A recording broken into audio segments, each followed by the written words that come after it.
Avant de commencer, abonnez-vous à Du Conflit et activez la cloche pour ne jamais manquer nos récits de guerre extraordinaires. Le mythe du Panther, quand les tests britanniques ont révélé la vérité. Le matin du 12 juin 1944, à 9h23, des ingénieurs britanniques de l'établissement d'essai de véhicules de combat à Chobham dans le Surrey se préparaient à évaluer un char Panther allemand. La propagande allemande prétendait qu'il était invincible.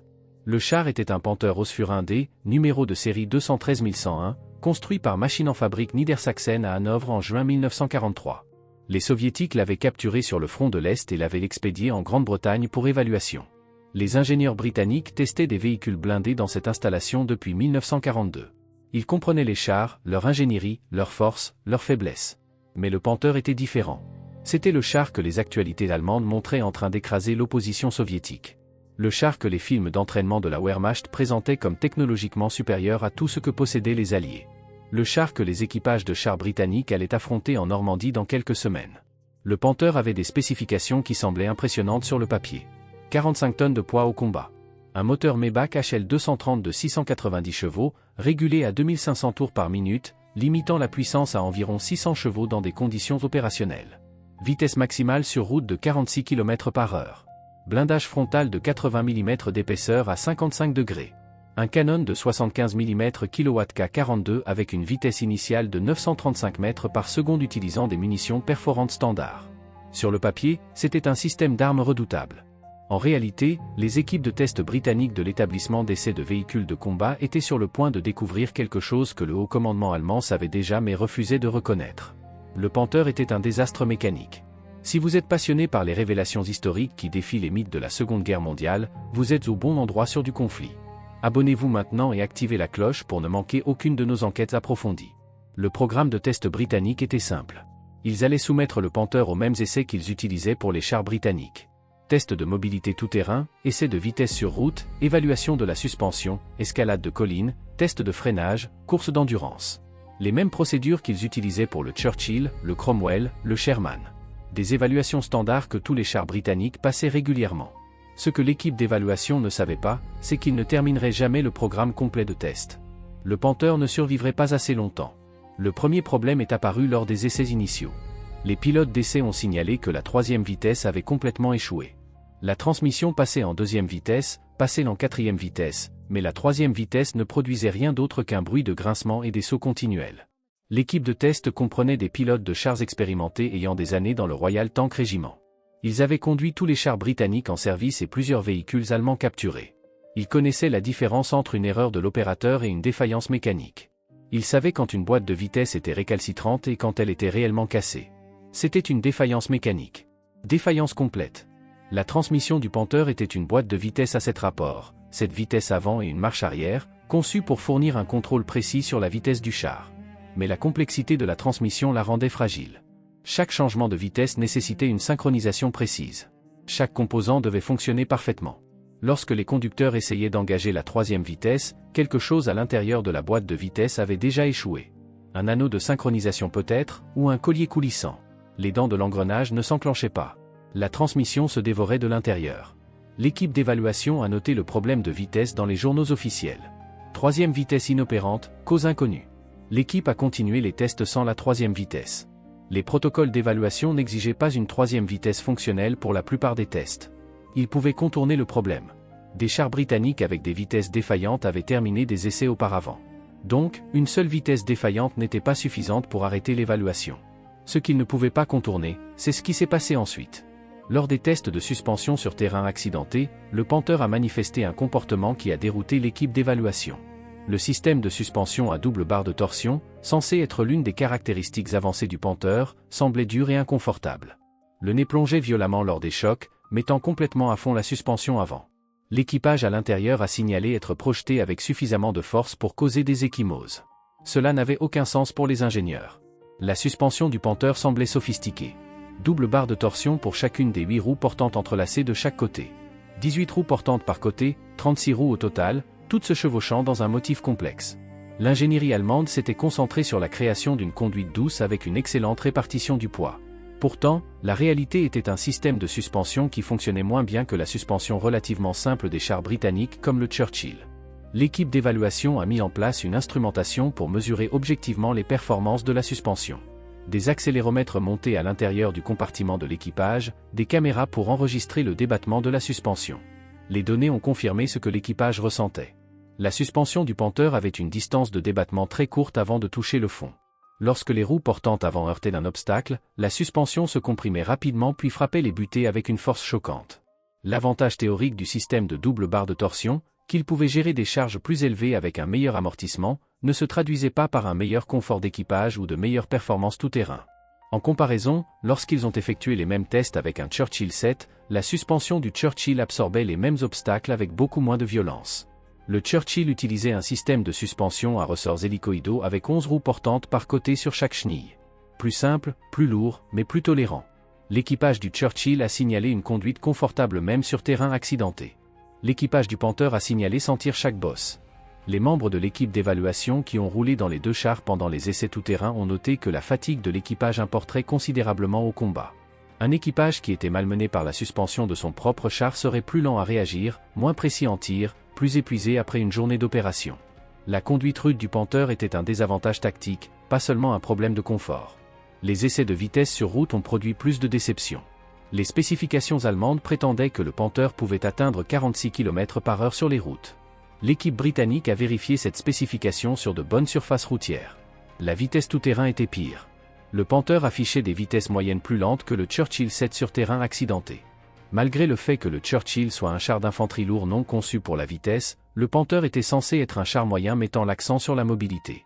Pourtant, il se déplaçait comme un char lourd sans la protection blindée du char lourd sur ses côtés et son arrière. Le premier incendie s'est produit le 14 juin lors des tests d'escalade de collines. Le protocole de test exigeait l'escalade de pentes raides à Farnham Park. Les chars britanniques escaladaient ces pentes régulièrement. Le Cromwell pouvait les gravir en deuxième vitesse. Le Churchill rampait en première, mais y arrivait de manière fiable à chaque fois. Le Sherman gérait les pentes sans problème. Le Panther a grimpé au sommet d'une pente de 40 degrés avec succès. Ensuite, le protocole de test exigeait de redescendre. Le pilote d'essai a positionné le char pour la descente et a engagé la marche arrière. Le Panther a commencé à rouler en arrière sur la pente sous descente contrôlée. Opération standard pour ce type de test. Puis, à mi-chemin de la pente, tout a mal tourné. Le moteur a eu un retour de flamme. Pas un petit retour de flamme, un pop ou une toux. Une explosion massive à l'intérieur du compartiment moteur. Le son était comme une bombe qui explose.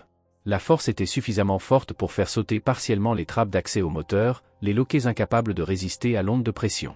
Un incendie a éclaté immédiatement autour des pompes à carburant dans le coin avant près du compartiment moteur.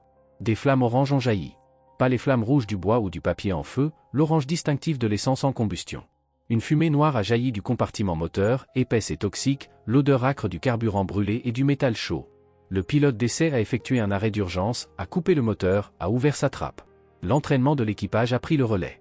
L'équipage de 4 hommes, conducteur, opérateur radio, tireur, commandant, a évacué immédiatement par leurs trappes respectives.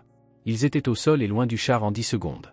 L'équipe de suppression des incendies s'est précipitée avec des extincteurs Pyrène, l'équipement standard de suppression des incendies pour les incendies de véhicules. 2 hommes de chaque côté du compartiment moteur, pulvérisant l'agent extincteur chimique dans les flammes. Le feu a résisté un moment, s'embrasant là où l'air l'atteignait, puis est mort sous l'assaut chimique. 30 secondes de l'allumage à la suppression. Réponse rapide, bonne formation a empêché une perte totale. Lorsque les ingénieurs ont examiné le moteur, ils n'ont trouvé aucun dommage sérieux de l'explosion elle-même. Le retour de flamme n'avait détruit aucun composant majeur. Le système de carburant était intact. Le moteur fonctionnerait toujours, mais le fait que cela se soit produit du tout était préoccupant. Des retours de flamme suffisamment puissants pour faire sauter les trappes d'accès et déclencher des incendies n'étaient pas normaux. Les ingénieurs ont noté dans leur rapport que le taux de compression élevé du moteur Maybach le rendait sensible à des événements de combustion inhabituels. La conception créait des conditions pour des retours de flammes catastrophiques. Le problème était fondamental à l'architecture du moteur. Ils ont réparé les dommages causés par l'incendie et ont continué les tests. Le Panther devait être évalué complètement. Les équipages de chars britanniques allaient affronter ces machines au combat dans quelques semaines. Les débarquements en Normandie étaient prévus pour début juin. Le War Office avait besoin de données complètes sur les capacités et les vulnérabilités du Panther. Donc, les essais ont continué malgré l'incident d'incendie. L'équipe d'évaluation a effectué des tests de tangage et de roulis le 14 juin. Ils ont conduit chaque véhicule de test, y compris le Panther, sur un parcours avec des rampes et des obstacles à différentes vitesses, 16 km/h, 24 km/h, 32 km/h. Une caméra montée sur la tourelle enregistrait les oscillations de tangage et de roulis. Ce test évaluait les performances de la suspension et le confort de l'équipage lors du mouvement tactique. Les résultats du Panther étaient contradictoires. Les données de la caméra montraient que la suspension amortissait rapidement les oscillations, plus rapidement que les chars britanniques. Mais chaque membre de l'équipe d'évaluation qui a roulé dans le Panther pendant le mouvement tout-terrain a signalé que la conduite était inconfortablement dure. La suspension semblait rigide, inflexible. La contradiction suggérait que la suspension du Panther était optimisée pour des mesures qui avaient l'air bien sur le papier, mais échouaient à se traduire en confort réel de l'équipage ou en efficacité opérationnelle.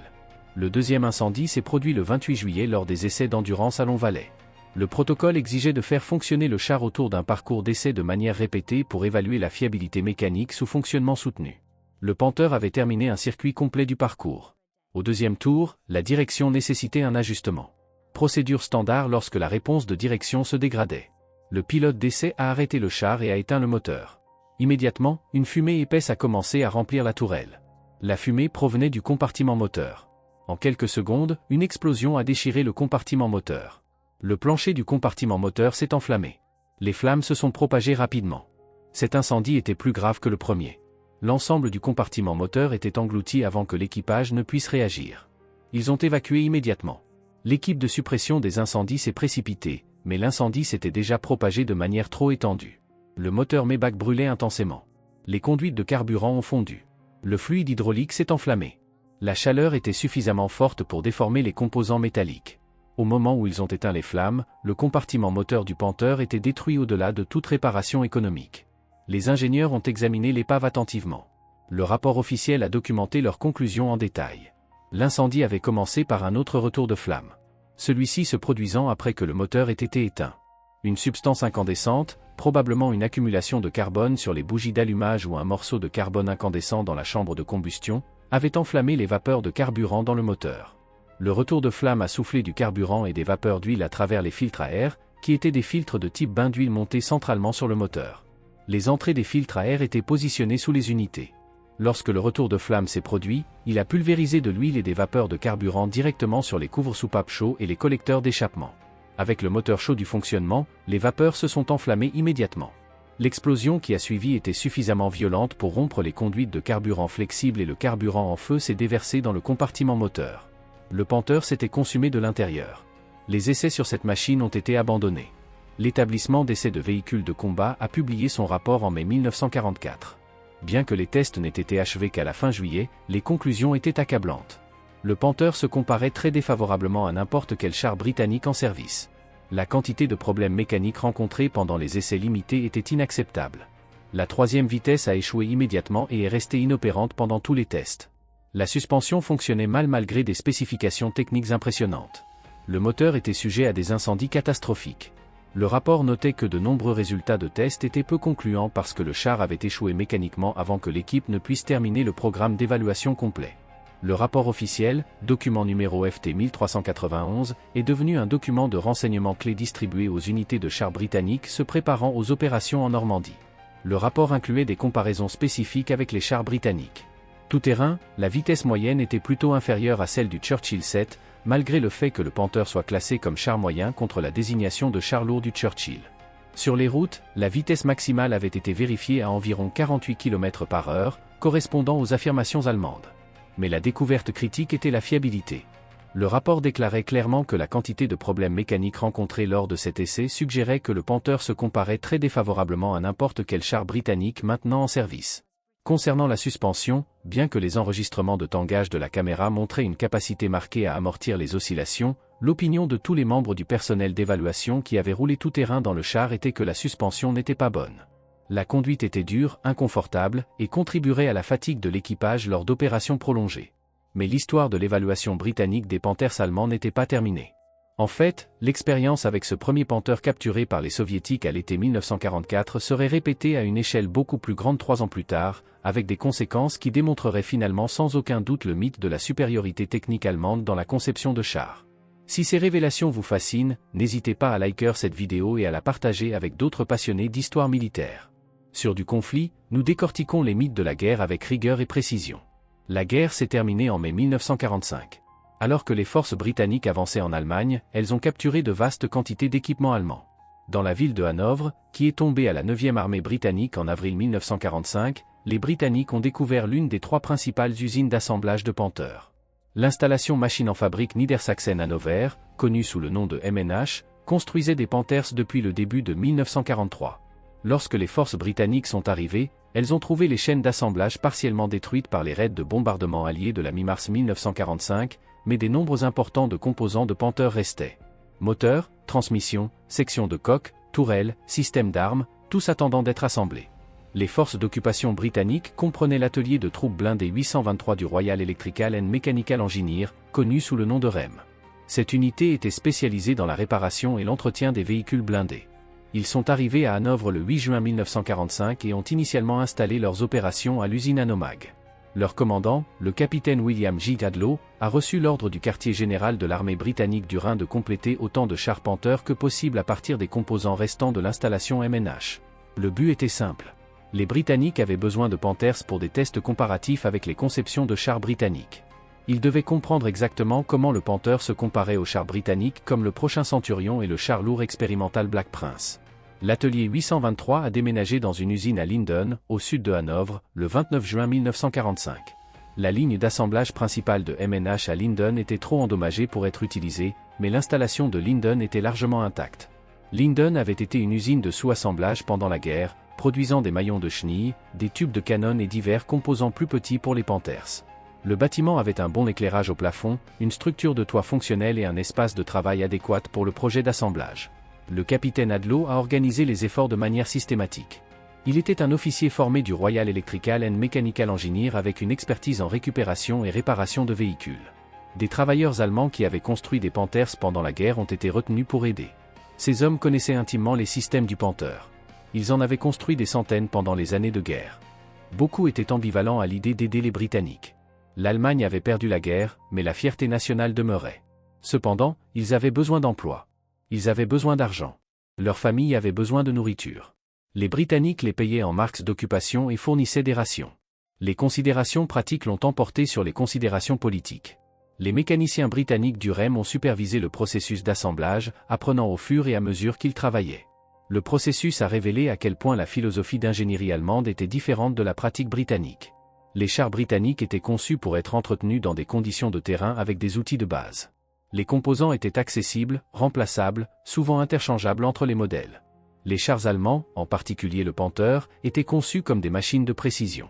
Tolérance serrée, interaction complexe entre les systèmes, composants nécessitant des outils spécialisés pour accéder ou ajuster. Entretenir correctement un Panther nécessitait des ressources et une expertise qui ne seraient pas disponibles dans des conditions de combat. Le Panther était un char d'usine d'assemblage, pas un char d'entretien de terrain. L'équipe d'assemblage a utilisé les procédures de contrôle qualité allemandes d'origine.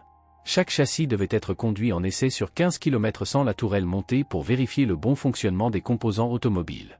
Fonctionnement du moteur, performance de la transmission, réponse de la direction, tension de la chenille, fonction de suspension, tout vérifié systématiquement. Après avoir monté la tourelle, qui pesait plusieurs tonnes et nécessitait une grue aérienne pour être positionnée correctement, le char complet devait être conduit pendant encore 50 à 60 km. C'étaient les protocoles d'acceptation allemands standards, les mêmes procédures que MNH avait utilisées pendant la production en temps de guerre.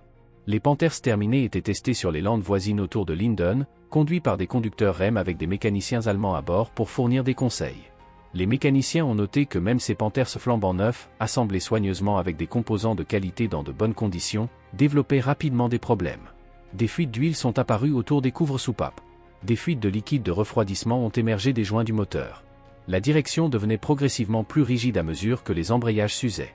C'étaient de nouveaux chars assemblés à partir de nouvelles pièces, et ils montraient déjà des problèmes d'entretien pendant les périodes de rodage initiales. Le travail a pris 9 mois.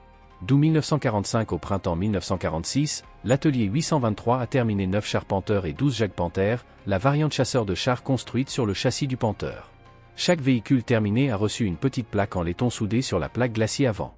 Les inscriptions identifiaient les chars comme assemblés par l'atelier blindé 823 REM, armée britannique du Rhin à MNH Hanovre. C'étaient des Panthers flambant neufs construits selon les mêmes spécifications que la production en temps de guerre, mais assemblés sous supervision britannique après la reddition de l'Allemagne. Les plaques servaient de documentation permanente de cette opération d'assemblage unique. À la fin de 1947, l'établissement d'essais de véhicules de combat à Chobham a reçu 5 de ces véhicules pour des tests complets. 2 charpenteurs, 2 Jagdpanther et un Bergepanther, véhicule de récupération blindé. Le plan était ambitieux. Il soumettrait les 3 variantes du Panther au programme complet d'essais d'acceptation britannique. Chaque test qu'un nouveau char britannique devait passer, ces Panthers s'y feraient face. Les essais fourniraient des données définitives sur la façon dont le Panther se comparait aux blindés britanniques. Mobilité tout-terrain, performance sur route, escalade de collines, endurance, fiabilité, tout. Finalement, les Britanniques auraient des données scientifiques complètes sur le char que la propagande allemande avait présenté comme invincible. Les tests ont commencé en février 1948. Les véhicules étaient chargés au poids de combat complet avec des plaques de ballast pour simuler les munitions, le carburant et l'équipement de l'équipage. Les chars Panther pesaient 44,5 tonnes. Les Jagdpanther pesaient 46 tonnes. Le Bergepanther pesait 42,5 tonnes.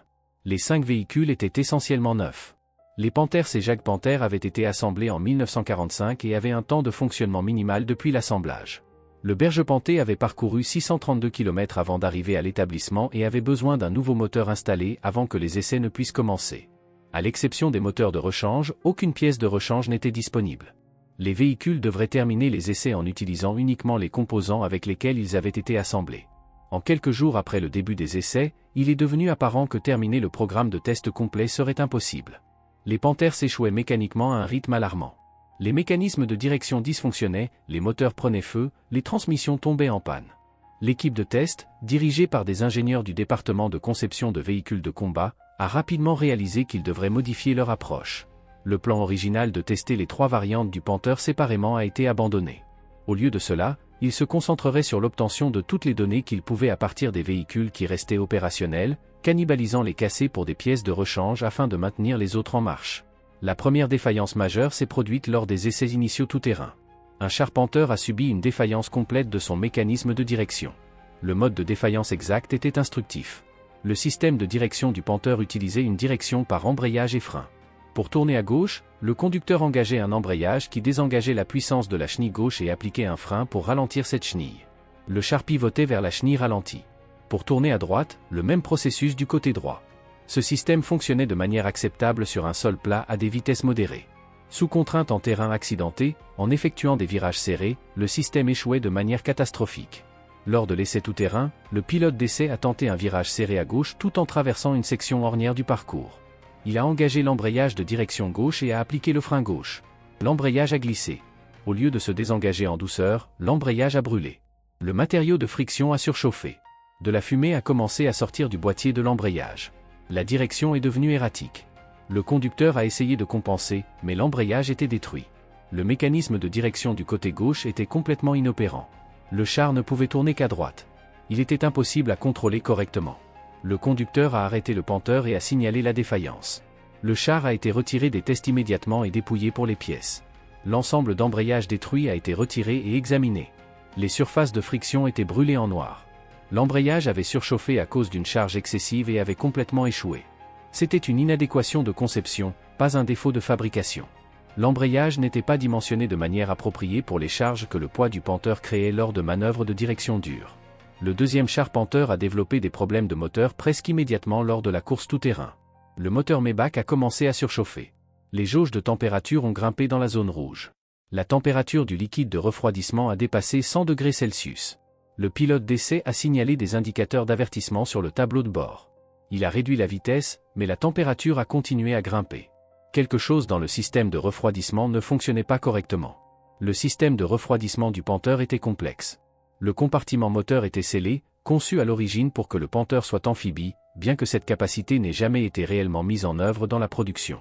Le compartiment moteur scellé créait des défis de refroidissement. L'admission d'air et l'échappement nécessitaient des conduits.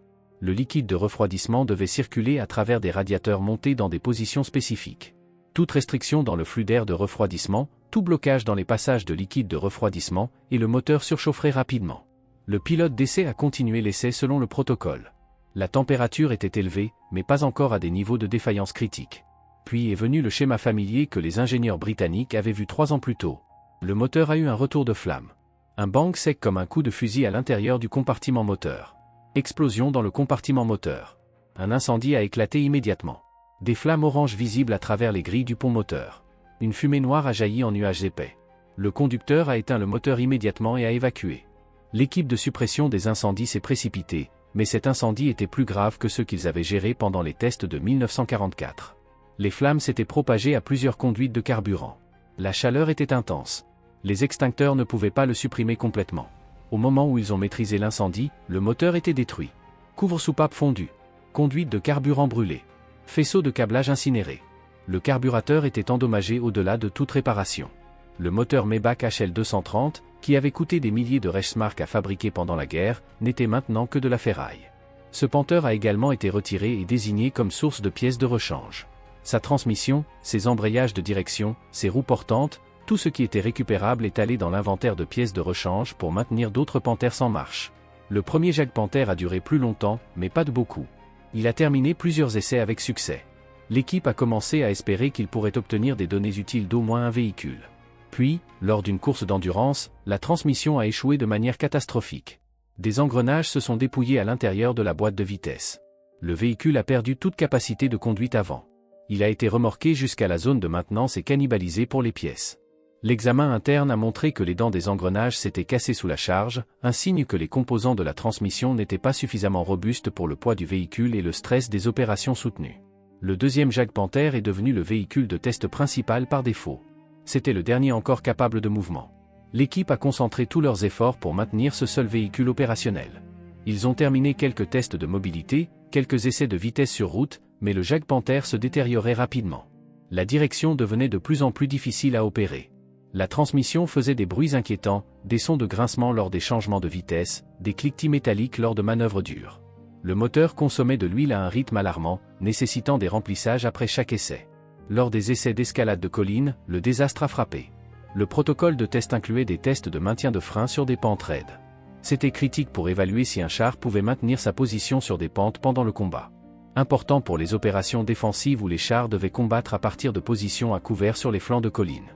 Le Jagd Panther a été conduit au sommet de la pente numéro 4, une inclinaison à 35%, suffisamment raide pour que la plupart des véhicules à roues ne puissent pas la grimper du tout. Le Jagd Panther à chenille l'a grimpé avec succès. Le moteur Maybach tirant le véhicule de 46 tonnes vers le haut régulièrement.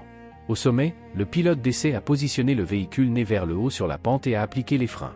Le protocole exigeait de maintenir le véhicule stationnaire sur la pente pendant 30 secondes, puis de relâcher les freins et de conduire vers l'avant sur la crête. Test simple effectué régulièrement sur les chars britanniques. Le conducteur a appliqué les freins. Le Jagd Panther a tenu pendant peut-être 5 secondes, puis les freins ont lâché. Le conducteur l'a senti à travers la pédale de frein, une perte soudaine de résistance. La pédale est allée au plancher. Le Jagd Panther a commencé à rouler en arrière sur la pente. 46 tonnes d'acier et de blindage accélérant en marche arrière sur une pente à 35% sans frein. Le conducteur a essayé de diriger, essayé de contrôler la descente, mais le véhicule prenait de la vitesse. La direction a répondu lentement au début, puis plus du tout. Le Jagd Panther roulait plus vite, prenant de l'élan à chaque mètre de descente. À la base de la pente se trouvait une souche d'arbres, une grande souche de chêne peut-être d'un demi-mètre de haut, laissée par le défrichage des terres des années auparavant. Le Jagd Panther a heurté la souche à environ 25 km/h. La collision était violente. Le véhicule entier a tremblé de l'impact. L'équipage à l'intérieur a été projeté vers l'avant contre leur harnais. Le métal a hurlé lorsque la coque a frappé l'obstacle immobile. L'impact a cassé une barre de torsion, l'une des barres d'acier massive qui soutenaient les roues portantes et fournissait la suspension. La barre de torsion cassée, sous une tension de ressort énorme, a percé la paroi latérale de la boîte de vitesse comme une lance pénétrant un blindage. Le boîtier de la transmission était percé. L'huile de transmission s'est déversée sur le sol. Les engrenages à l'intérieur de la boîte de vitesse ont été désalignés. La transmission était détruite. Le dernier véhicule fonctionnel était maintenant désactivé au-delà de toute réparation avec les ressources disponibles. L'équipage a évacué, secoué mais physiquement indemne. Le Jagd Panther était assis à la base de la pente, immobile, fuyant l'huile de transmission sur le sol. Les ingénieurs ont examiné les dommages. La barre de torsion avait pénétré complètement à travers le boîtier de la boîte de vitesse. Il n'y avait pas de boîte de vitesse de rechange disponible. Le véhicule ne pouvait pas être réparé sur le terrain ou même dans l'atelier sans ressources au niveau de l'usine. Le Berge Panthé, le véhicule de récupération blindé, a été mis en service pour les tests malgré le fait qu'il ne soit pas un char de combat. L'équipe a tenté de terminer l'essai d'endurance tout-terrain de 25 mm avec lui. La boîte de vitesse du Berge Panthé a échoué à mi-chemin du test. Sans pièces de rechange disponibles, aucun véhicule opérationnel restant, et tous les véhicules de test soit détruits par le feu soit désactivés par une défaillance mécanique, les essais ont dû être suspendus définitivement. Le département de conception de véhicules de combat a publié son rapport final en février 1948. Le rapport était bref et direct dans ses conclusions. En raison de la fiabilité inhérente du mécanisme de direction et de la propension du moteur à prendre feu, il avait été impraticable de couvrir le programme d'essai complet. L'intention originale de tester les 3 variantes du Panther avait été abandonnée tôt dans le programme de test. Les résultats étaient incomplets parce que tous les véhicules disponibles avaient été mis hors d'action en raison de défaillances mécaniques majeures avant que les tests ne puissent être terminés. Très peu d'informations de valeur ont été obtenues des essais. La raison nommée pour cet échec était la fiabilité mécanique générale des chars Panther et Jag Panther. Le rapport se concluait par une recommandation sévère. Fermer ce projet. Des tests supplémentaires ne serviraient à rien. Il n'y avait plus de véhicules utilisables à tester, pas de pièces de rechange pour réparer ceux endommagés, et les véhicules qui avaient été testés avaient démontré une si mauvaise fiabilité que des données supplémentaires ne changeraient pas la conclusion fondamentale. Le contraste entre la propagande allemande et la réalité des tests britanniques était absolu. Les actualités allemandes avaient montré les Panthers comme invincibles. La documentation technique allemande présentait le Panther comme sophistiqué et avancé. Les matériaux de formation de la Wehrmacht soulignaient la supériorité du Panther sur les chars alliés. Pourtant, lorsque les ingénieurs britanniques ont soumis ces chars aux mêmes tests de routine que les chars britanniques passaient régulièrement, chaque Panther a échoué de manière catastrophique. Pas un seul n'a terminé les essais d'acceptation standard. Pas un seul. 5 véhicules testés, 5 véhicules détruits ou désactivés par défaillance mécanique, 0 achèvement réussi du programme de test. Ce que les équipes de test britanniques avaient découvert à travers 2 programmes d'évaluation distincts, les tests de 1944 du Panther fournis par les soviétiques et les tests de 1947 à 48 des Panthers assemblés par le REM, c'est que le Panther incarnait un défaut fondamental dans la philosophie de conception de chars allemande. Pendant la guerre, les Allemands avaient priorisé des spécifications qui semblaient impressionnantes sur le papier. Blindage épais à des angles extrêmes, canon à haute vélocité avec une excellente pénétration, système de suspension avancé avec une ingénierie sophistiquée. Mais ils avaient échoué à s'assurer que ces composants pouvaient fonctionner ensemble de manière fiable dans des conditions de terrain. Ils avaient échoué à concevoir pour la maintenabilité, pour la facilité de réparation, pour l'opération par des équipages moyens sous stress de combat.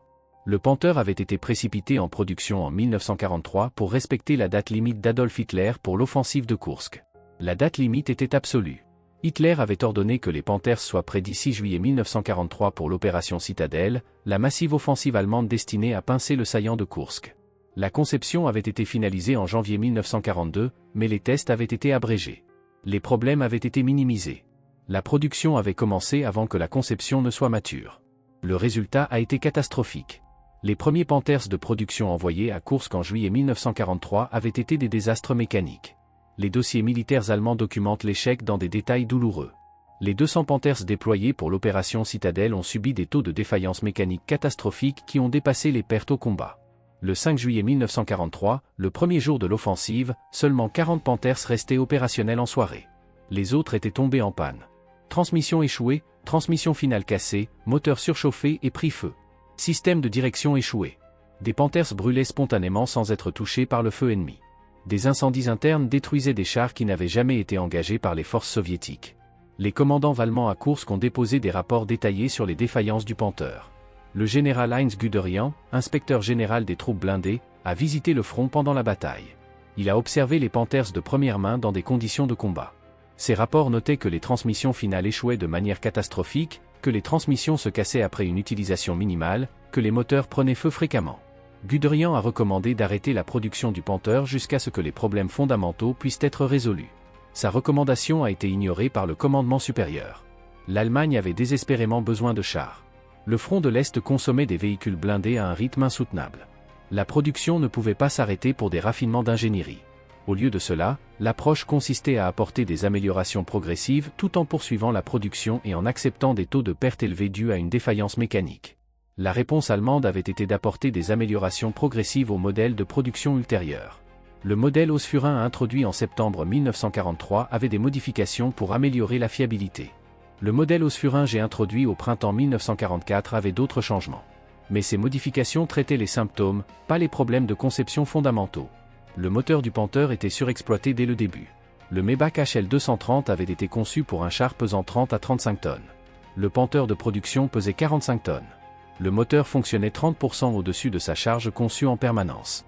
Cela causait une surchauffe. Cela causait une consommation excessive de carburant. Cela créait des conditions pour les retours de flammes et les incendies de moteurs qui ont tourmenté les Panthers tout au long de la guerre. La transmission et la transmission finale étaient également sursollicitées. Les composants de la boîte de vitesse étaient conçus pour des charges plus légères. Lorsqu'ils étaient soumis au poids de combat réel du Panther, ils s'usaient rapidement et échouaient fréquemment. Les rapports de terrain allemands de Normandie en juin 1944 notaient que les moteurs Panther duraient généralement 1400 à 1500 km avant de nécessiter une révision majeure ou un remplacement, mais les transmissions finales échouaient beaucoup plus tôt, souvent après seulement quelques centaines de kilomètres. Les unités de chars allemands en Normandie signalaient constamment cannibaliser des Panthers désactivés pour maintenir les autres opérationnels. L'expression utilisée de manière répétée dans les rapports allemands était que les Panthers devaient être maintenus en marche par un entretien intensif, pas qu'ils fonctionnaient de manière fiable. Le système de direction utilisait un mécanisme d'embrayage et de frein qui était inadéquat pour le poids du Panther. Les embrayages s'usaient rapidement lorsqu'une contrainte lourde était appliquée lors de virages serrés ou de terrains difficiles. Les embrayages de direction glissaient ou brûlaient, exactement comme les testeurs britanniques l'ont observé en 1948. Le manuel d'équipage du Panther, publié le 1er juillet 1944, incluait des avertissements spécifiques sur le fait de ne pas trop taxer le système de direction. Le manuel déclarait « Rappelez-vous également qu'il n'est pas juste et approprié de torturer le frein de direction chaque fois qu'on pense que c'est nécessaire. Cela cassera le moteur rapidement. Ceux qui font cela n'ont aucun sens des chars du tout. » Ce n'était pas le langage d'un manuel décrivant un véhicule fiable et bien conçu. C'était le langage d'un manuel décrivant un véhicule fragile qui nécessitait une manipulation prudente pour éviter une défaillance catastrophique. Les incendies de moteurs qui ont détruit le Panther de test britannique en juillet 1944 et plusieurs Panthers pendant les essais de 1948 n'étaient pas des anomalies. C'étaient des problèmes systémiques documentés tout au long du service allemand. Les rapports de combat allemands de tout au long de 1944 et 1945 mentionnaient à plusieurs reprises que les Panthers prenaient feu. Un rapport du général Heinz Guderian daté du 28 juin 1944, peu après les débarquements en Normandie, déclarait que le Panther semblait prendre feu rapidement. L'expression allemande était Der Panther brennt ausserordentlich schnell. Ce n'était pas une nouvelle information pour les commandants allemands. Les Allemands savaient depuis Kursk qu'en juillet 1943 que les Panthers avaient un risque d'incendie sévère. Mais les problèmes fondamentaux de conception du moteur qui causaient les incendies n'ont jamais été adéquatement résolus pendant la guerre. Les causes étaient précisément celles identifiées par les ingénieurs britanniques. Retour de flamme enflammant le débordement du carburateur. Fuite d'huile des couvre-soupapes s'égouttant sur les collecteurs d'échappement chaud. Joint défectueux de la pompe à carburant créant des flaques d'essence dans le compartiment moteur. Un rapport allemand de mars à avril 1944 décrivait le débordement du carburateur mouillant les bougies d'allumage, déchargeant du carburant non brûlé à travers les joints du collecteur d'échappement, causant des incendies à l'extérieur du moteur. Lorsque les ingénieurs britanniques ont examiné l'épave de leur Panther de test brûlé en juillet 1944, ils ont documenté exactement le même mécanisme de défaillance que les ingénieurs allemands avaient identifié des mois plus tôt. Le problème était connu. Il n'a pas été résolu. Les équipages de chars britanniques qui ont capturé des Panthers pendant la guerre et ont tenté de les utiliser contre les forces allemandes ont fait l'expérience de ces problèmes de fiabilité de première main. L'exemple le plus célèbre était un Panther Osfuringe capturé par le 4e bataillon Coldstream-Gare, parti de la 6e brigade de chars des gardes en Hollande à l'automne 1944. L'équipage allemand avait abandonné le Panther pendant une retraite, prétendant qu'il avait un défaut de transmission. Les tankistes britanniques l'ont trouvé apparemment intact, ont démarré le moteur Maybach avec succès, et ont décidé de le mettre en service contre ses anciens propriétaires.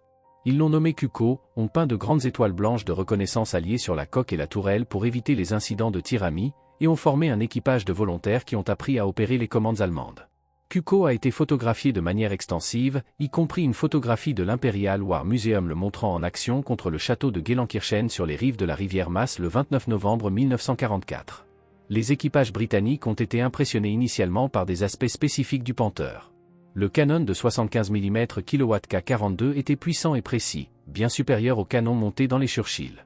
Les viseurs optiques, instruments de précision fabriqués par Zeiss, étaient superbes, meilleurs que n'importe quel viseur de char britannique.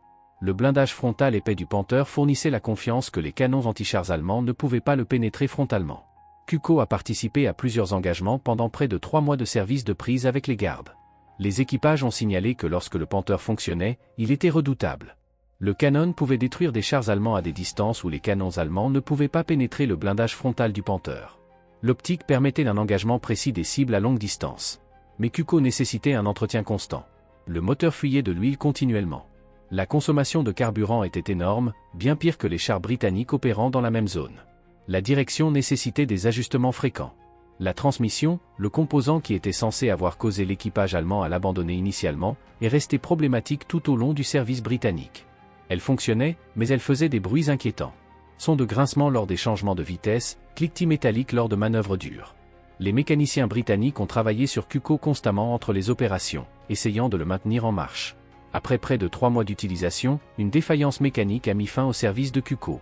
Les sources historiques diffèrent sur la question de savoir si la défaillance finale était le système de pompe à carburant ou les composants de la transmission, mais tous s'accordent sur le fait qu'une panne mécanique, pas l'action ennemie, a mis fin à l'utilisation la plus longue par la Grande-Bretagne d'un Panther capturé dans des opérations de combat. Aucune pièce de rechange n'était disponible pour réparer ce qui avait échoué. Les composants du Panther allemand n'étaient pas interchangeables avec les pièces britanniques, et la chaîne d'approvisionnement pour l'équipement allemand n'existait pas dans la logistique alliée. Cuckoo a été retiré du service.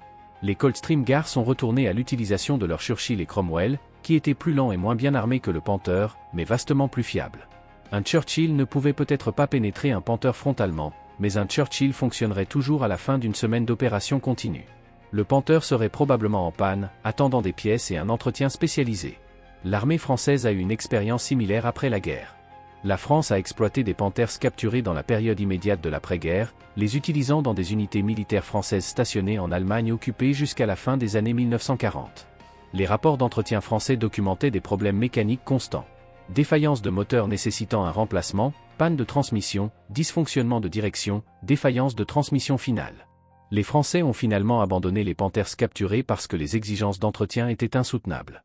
Malgré l'accès au stock de pièces de rechange allemandes et aux mécaniciens allemands avec une expérience du Panther, les Français ne pouvaient pas maintenir ces chars opérationnels de manière fiable. En 1950, la France avait complètement éliminé les chars allemands capturés en faveur des chèrements fournis par les Américains et des véhicules de conception française, malgré le fait que sur le papier le Panther était supérieur aux deux en puissance de feu et en protection blindée.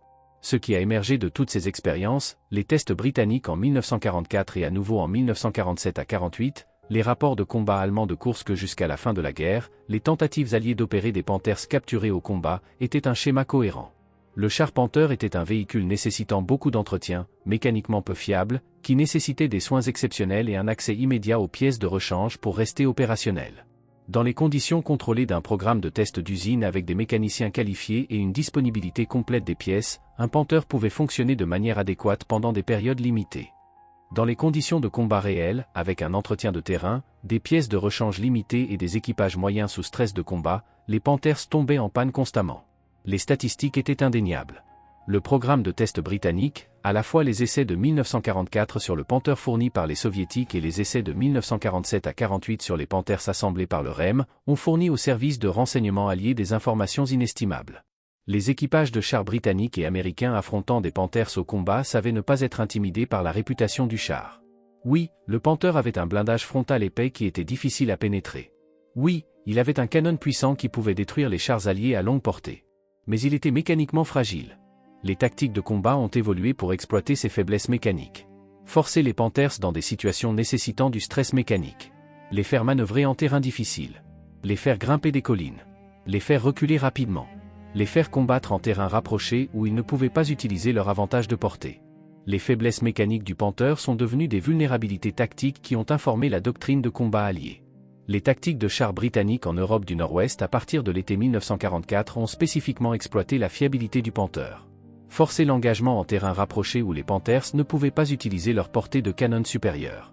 Les maintenir en mouvement et en manœuvre jusqu'à ce que quelque chose se casse mécaniquement. Un Panther désactivé était tout aussi inefficace au combat qu'un Panther détruit, et les Panthers se désactivaient régulièrement sans avoir besoin d'être touchés. Les rapports allemands notaient que de nombreux Panthers abandonnés sur le champ de bataille n'avaient aucun dommage de combat, seulement des défaillances mécaniques que les équipages ne pouvaient pas réparer dans des conditions de terrain.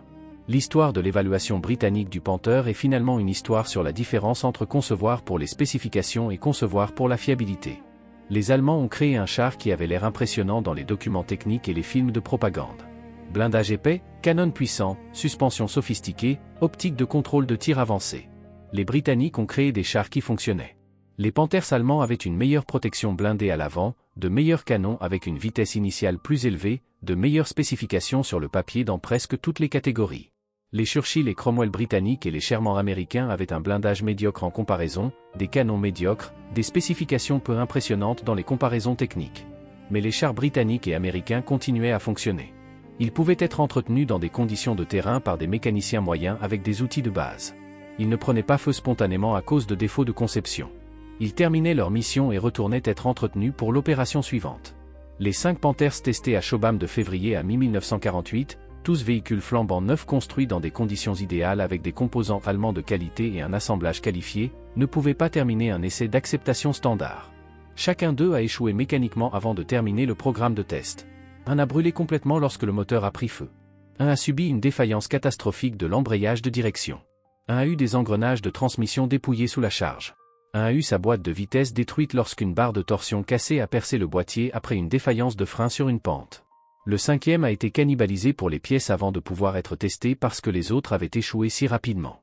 Ce fait, documenté dans les rapports officiels de l'armée britannique, représente le verdict final sur le char Panther en tant que système d'armes complet.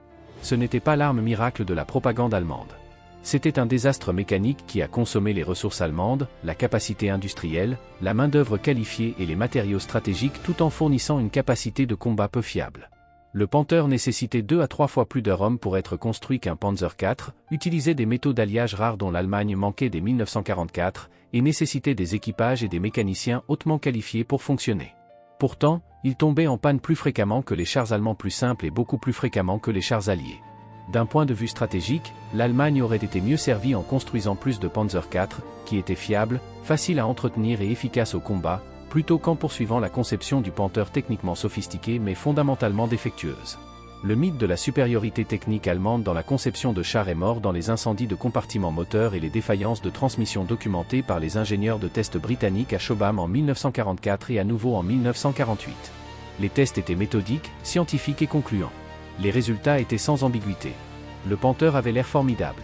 Il avait des spécifications impressionnantes. La propagande allemande le présentait comme invincible.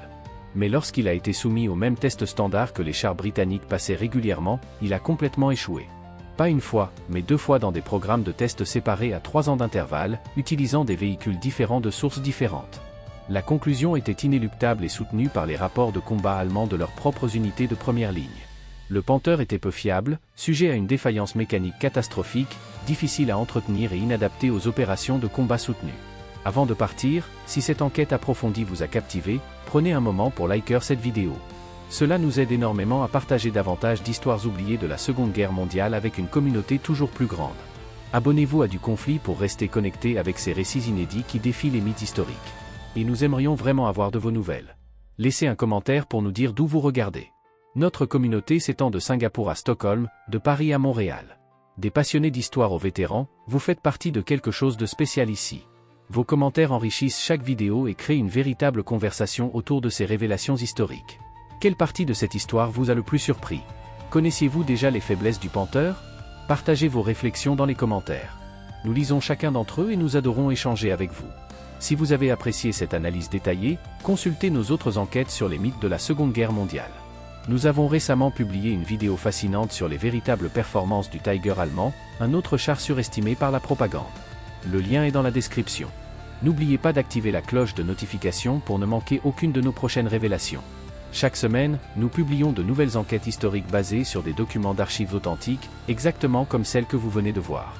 Merci de nous regarder, merci de faire vivre ces histoires, et merci de faire partie de la communauté du conflit. À très bientôt pour une nouvelle plongée dans les vérités cachées de l'histoire militaire. Salut! Du conflit.